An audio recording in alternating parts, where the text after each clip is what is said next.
জামায়াতের অনেক দায় নিয়েছে বিএনপি, দাবি টুকুর। বিএনপিকে খেপিয়ে কিভাবে মাঠে টিকে থাকবেন জানি না, বলছে ইলিয়াস।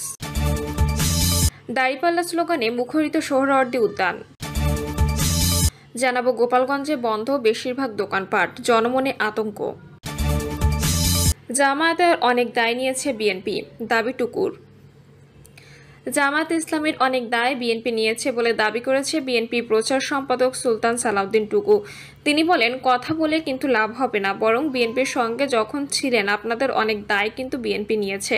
মানুষ বলতো বিএনপি একটি গণতান্ত্রিক দল, স্বাধীনতা যুদ্ধে যাদের অবদান, স্বাধীনতার ঘোষকের দল, তারা কেন রাজাকারদের সঙ্গে রাখছে?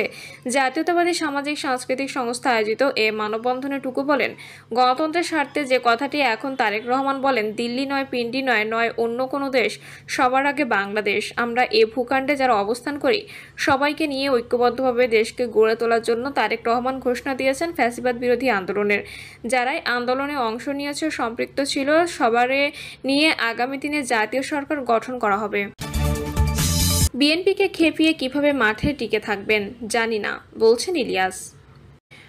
প্রবাসী সাংবাদিক ইলিয়াস হোসেন বলেছেন, আওয়ামী লীগ দেশে নেই, তারপরেও তাদেরকে সামলাতে পারেন না, আর বিএনপিকে খেপিয়ে কিভাবে মাঠে টিকে থাকবেন জানি না। নিজের ভেরিফাইড ফেসবুক পেজে দেওয়া এক স্ট্যাটাসে তিনি একথা বলেন। ইলিয়াস হোসেন বলেন, সমন্বয়ক সাহেবেরা এত চেতে গেলেন কেন?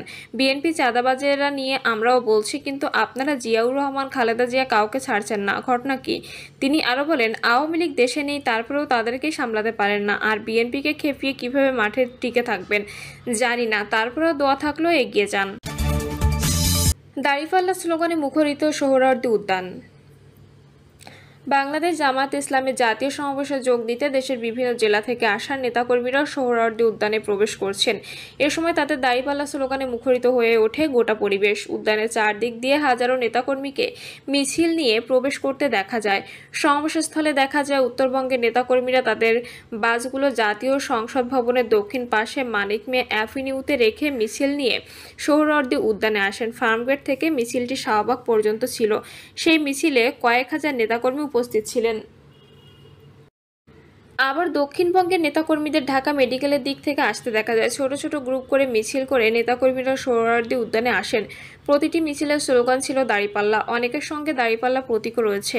কপালে জেলার নাম ও জামায়াতের লোগো এবং গায়ে সাদা টি শার্ট ও পাঞ্জাবি পরতে দেখা যায়। গেঞ্জিতে লেখা রয়েছে তারুণ্যের প্রথম ভোট, চাঁদাবাজের বিপক্ষে ভোট, দাঁড়িপাল্লায় ভোট দিন ইত্যাদি। জানা গেছে সকাল 10টা থেকে কুরআন পাঠ হবে, এতে হামদ ও নাতও পরিবেশন করা হবে। মূল অনুষ্ঠান শুরু হবে দুপুর 2টার। সমাবেশস্থলে 20টি পয়েন্টে প্রায় 6,000 স্বেচ্ছাসেবক দায়িত্ব পালন করছেন। ঢাকা শহরের বাইরে থেকে যারা আসবেন তাদের জন্য কমপক্ষে 15টি পার্কিং পয়েন্ট রাখা হয়েছে। উল্লেখ্য, সমাবেশে নেতাকর্মীদের আনতে 3 জোড়া বিশেষ ট্রেন ভাড়া করেছে দলটি।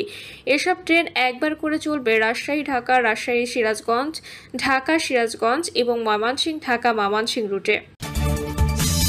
গোপালগঞ্জে বন্ধ বেশিরভাগ দোকানপাট, জনমনে আতঙ্ক। গোপালগঞ্জে জাতীয় নাগরিক পার্টির সমাবেশ ঘিরে হামলা, সংঘর্ষ, প্রাণহানির ঘটনার পর জারি করা কারফিউ 14 ঘন্টার জন্য শিথিল করা হয়েছে। সকাল 6টা থেকে রাত 8টা পর্যন্ত কারফিউ শিথিল থাকবে। কারফিউ শিথিল হলে শহরটিতে জনমনে এখনও আতঙ্ক বিরাজ করছে। জরুরি প্রয়োজনীয় ঘর থেকে বের হচ্ছেন না অনেকে। শহরের বেশিরভাগ দোকান বন্ধ রয়েছে। গুরুত্বপূর্ণ পয়েন্টে মোতায়েন হয়েছে আইন শৃঙ্খলা বাহিনী। সকাল 10টার দিকে শহরের লঞ্চঘাট এলাকায় গিয়ে দেখা যায় কিছু যানবাহন দাঁড়িয়ে আছে, তবে যাত্রী তেমন নেই। কিছু মানুষ এদিক ওদিক যাচ্ছেন। লঞ্চঘাট এলাকায় 2-1টি দোকান ছাড়া বাকি দোকানগুলো বন্ধ দেখা গেছে। শহরের চৌরঙ্গি, বটতলা, কালীবাড়ি, বিসিক সহ থানাপাড়া এলাকায়ও একই চিত্র দেখা গেছে। জরুরি প্রয়োজনে কিছু মানুষ আর কিছু দিনমজুর ঘর থেকে বের হয়েছেন। এর মধ্যে দিনমজুরের সংখ্যাই বেশি। জেলা শহরের লঞ্চঘাট এলাকায় কথা হয় লিমন নামে এক যুবকের সঙ্গে। তিনি বলেন, জরুরি কাজে শহরে এসেছিলাম, তবে কাজ হবে কিনা জানি না। বেশিরভাগ দোকানপাট বন্ধ। এখনও চারদিকে আতঙ্ক, কখন জানি গ্রেপ্তার হই, এই ভয়ে আছি। বিভিন্ন এলাকায় রাতে অভিযান পরিচালনা করা সাধারণ মানুষ অনেকে ঘর বাড়ি ছাড়া। বিসিক এলাকায় কথা হয় সুরুজ নামে এক বয়োজ্যেষ্ঠ ব্যক্তির সঙ্গে। তিনি বলেন, কারফিউ নেই জেনে বাজার করতে এসেছি। শহরের লোকজনের আনাগোনা একদমই নেই। বাজার করছি, তবে ভেতরে ভেতরে আতঙ্ক কাজ করছে। মাহমুদ মিয়া নামে এক ইজিবাইক চালক বলেন, গত 3 দিন ধরে শহরে গাড়ি চালাচ্ছি, তবে ইনকাম নেই। আজকে কারফিউ নয়, ভাবছিলাম কিছু আয় হবে, তবে সেই পরিমাণ ইনকাম হচ্ছে না। মানুষ ভয়ে ঘর থেকে বের হচ্ছে না। জেলা শহরের লঞ্চঘাট এলাকায় মোতায়েন রয়েছে আইনশৃঙ্খলা বাহিনী। সেখানে নেতৃত্ব দিচ্ছেন জেলা পুলিশের অতিরিক্ত police super doctor Ruhul Amin সরকার।